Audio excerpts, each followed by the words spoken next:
Isang mapagpalang araw po sa ating lahat. Ako po si Jonella Bianca Diagila. Ito po ang aking day 178 devotion para sa ating 365 daily devotion na pinamagatang paano ba maging matatag. At ang topic natin ngayon ay Lordship of Christ. Sabi po dito yung concept na Lordship of Christ is the New Testament. The title Lord Great refers to Jesus Christ and declares his divine authority, sovereignty, and ownership over all creation. This same Greek word is used in the Old Testament to translate Yahweh, the personal name of God, when we call Jesus Lord. We are not only acknowledging him as master but also proclaiming that he is God himself, worthy of our worship, obedience, and love. To confess Jesus is Lord is to surrender to his rule and trust in his divine care. At ang Bible verse na tumatagpuan sa Luke chapter 6 verse 4 to 6, the wise and foolish builders, why do you call me Lord, Lord, and do not do what I say? Sa Tagalog po, ang dalawang nagtayo ng bahay. Bakit tinatawag ninyo akong Panginoon? Bakit tinatawag niyo akong Panginoon, Panginoon? Ngunit hindi ninyo ginagawa ang sinasabi ko. At ang teachings mo ngayon ay number 1, the Lordship of Christ brings order out of chaos. Kasi ito po, diba, yung buhay natin talaga magulo.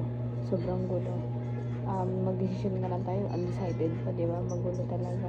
Kaya, sobrang chaos, sobrang chaotic ng buhay natin. Lahat ng bawat tao. Kaya yung Lordship nagbibigay sa atin. Ito ng tawag ito, ng kaayusan sa buhay natin.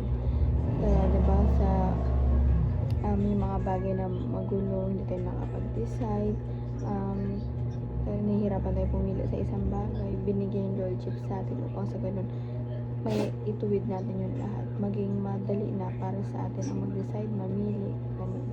And number 2 po, the Lordship of Christ leads us to true success. Ito pa po, yung Lordship of Christ pa, naglilid po to sa ating true success. Talagang ginagayad tayo upang yung plano ng ating Panginoon para sa atin ay makuha natin at matupad natin ito.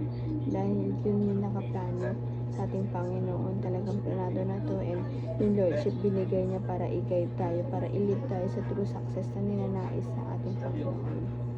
And number 3 po, the Lordship of Christ is our strong foundation. Ito po, yung Lordship din ng ating Panginoon ay strong foundation natin to. Foundation, relationship, lahat na foundation natin talagang hindi siya matitibag. Parang sa bahay, diba, foundation. Talagang kung gano'ng katibay din yung bahay, mas matibay pa nga tayo dun dahil sa Lordship na binigay niya Jesus Christ para sa atin. And application naman po, paano natin ito ma-apply sa ating buhay? Number 1, surrender all the stubbornness to the Lord. I-surrender daw po natin sa ating Panginoon yung lahat ng inis, galit, uot sa buhay natin. Kasi hindi dapat natin ito nararamdaman. Kailangan ang nararamdaman rin ang paglilingkod sa ating Panginoon. Kaya yung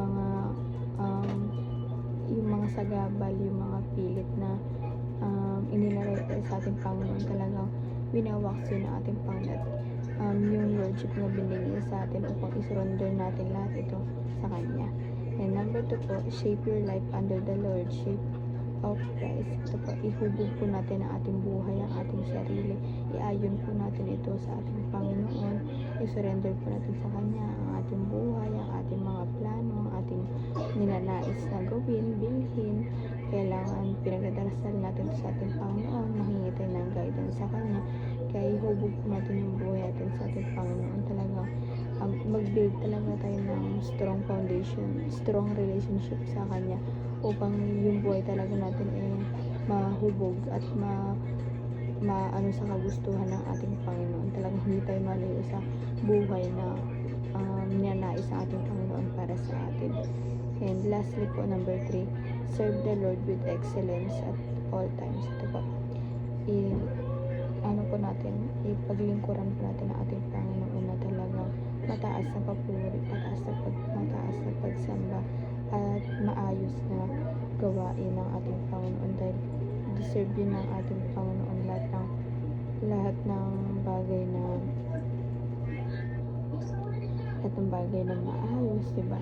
lahat ng bagay na lahat ng dapat na kaya natin ibigay ay ibigay natin sa Kanya. Hindi naman po ang aking devotion ngayong araw.